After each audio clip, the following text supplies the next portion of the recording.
சித்தத்துல தான் இருக்கியா என்பதை முதல்ல கண்டுபிடி. உனக்கு இப்ப யாரு பரலோகத்துக்கு வர சொன்னா? உன்ன காசு இல்லாதவனும் செருப்பு இல்லாதவனும் துட்டு இல்லாதவனும் கஞ்சிக்கு லாட்டரி அடிக்கவன் தான் பரலோகத்துக்கு போகணும்னு துடிப்பான். இல்லையா? ஆதி காலத்துல சபையில ஏன் வெள்ளையடிக்காம போட்டான்? இயேசு வந்துருவாருன்னு நினைச்சு போயிட்டான். ஆனா யாக்கோபு சொன்னார், நீங்கள் கேட்ட வசனத்தின்படி அதன்படி செய்கிறவர்களா இருந்தால்தான் என்ன நடக்கும்?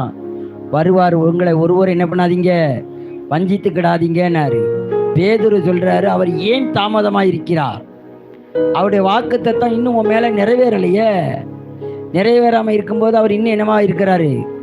பொறுமையா தான் இருப்பார். உன்னை பார்த்து நான் அம்பானி ரசிக்கப்படலையே. ஹல்லேலூயா.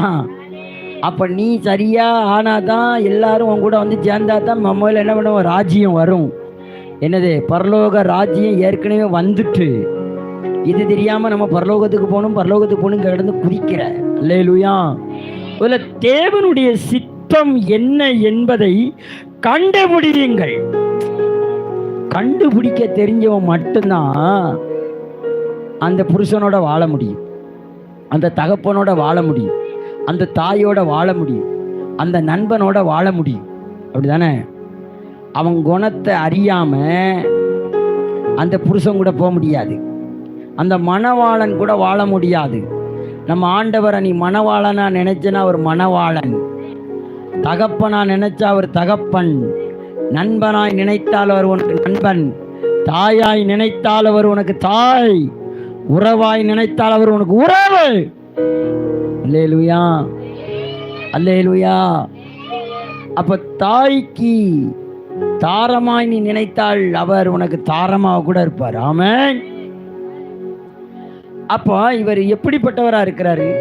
எல்லாத்துக்கும் எல்லாமானவராய் இருக்கிறார். அந்த சித்தத்தை நம்ம முதல்ல கண்டுபிடிக்கிறோம்.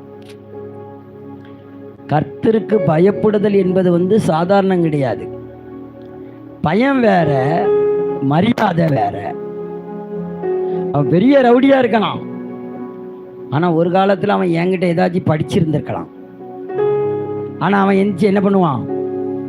நம்மளை எந்திரிச்சு பார்த்து கையெடுத்து கும்பிடுவான். ஏன்? ஊருக்கு அவன் ரவுடியா இருக்கலாம், ஆனா அவன் எனக்கு யாரா இருக்கிறான்? ஸ்டூடெண்டா இருக்கிறான். ஆமென். நீ அவரை போதகரா நினைத்தால் அவர் உனக்கு போதகரா இருப்பார். ஆமென். நம்முடைய ஆண்டவர் எப்படி இருப்பாரு? போதகரா இருப்பார். உனக்கு போதிக்கிற ஒரு நல்ல போதகரா இருப்பாரு. ஒரு நல்ல தகப்பனா இருக்கணும்னு நினைச்சேன்னா தகப்பனா இருப்பாரு. கண்டுபிடிக்கிறதுதான் வித்தியாசம் இருக்கு. நம்ம எல்லாம் என்ன பண்ணணும்? சித்தத்தை கண்டுபிடிக்க வேண்டும். அப்ப கண்டுபிடிக்கிறவன் என்ன வரும் அப்படின்னா, தகப்பனுக்கு மரியாதை செலுத்த வரும். அல்லேலூயா.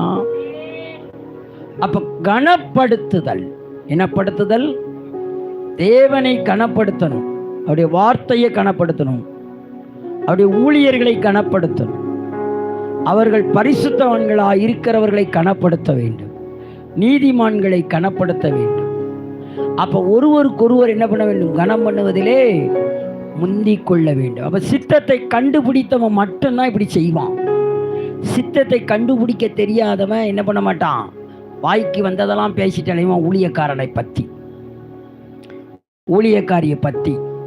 அவ வீட்டுள்ள பிள்ளை மட்டும் ஊழியம் பண்ணுதான், மற்ற வீட்டு பிள்ளை பூரா என்ன ஊறவா சுத்துது? மற்ற வீட்டு பிள்ளையும் ஊழியம் தான் செய்யறேன்னு நினைச்சி அவ பேசணும். ரலியா சொல்லுங்க. ஊழியத்துக்கு பிள்ளையை அனுப்பி வைப்பாளாம் வெளி மாநிலத்துக்கு. உள் மாநிலத்தில் ஊழியம் பண்ணுறோம்லாம் அவளுக்கு என்னவா தெரியாதான்? ஊழியக்காரனா தெரியாதான். அவள் பிள்ளை மட்டும்தான் ஊழியக்காரனா தெரியவானாம். மற்ற பேரெல்லாம் என்ன சிறச்சிக்கிட்டு அலைதான், ஊழியம் தானே பண்ணிட்டு அலைதான். அல்லேலூயா. அப்போ அப்படிப்பட்ட தாய்மாருக்கு, அப்படிப்பட்ட தகப்பமாருக்கு, அப்படிப்பட்ட அண்ணமாருக்கு, தம்பிமாருக்கு சொல்ல நான் விரும்புகிறேன் ஆன்லைனில். அல்லேலூயா. உன் வீட்லேயும் ஊழியக்காரன் இருக்கத்தானே செய்தான், உன் பிள்ளையும் ஊழியக்காரனாக தானே இருக்கான். எதுக்கு அடுத்த ஊழியக்காரனை போய் தேவையில்லாமல் பேசிக்கிட்டு இருக்க? தேவனுடைய சித்தத்தில் நீ இல்லைன்னு அர்த்தம். அல்லேலூயா. சில ஊழியர்களுக்கு நான் சொல்ல விருப்பப்படுகிறேன், சில ஊழியர்களை கொச்சைப்படுத்தி பேசாதீர்கள். ஊழியக்காரர்களை நீங்கள் பேசாதீர்கள். தேவ சித்தத்தில் இருக்கிறவர்கள் மற்ற ஊழியர்களை என்ன பண்ண மாட்டார்கள்? பேச மாட்டார்கள், விமர்சனிக்கப்பட்டார்கள். அவருடைய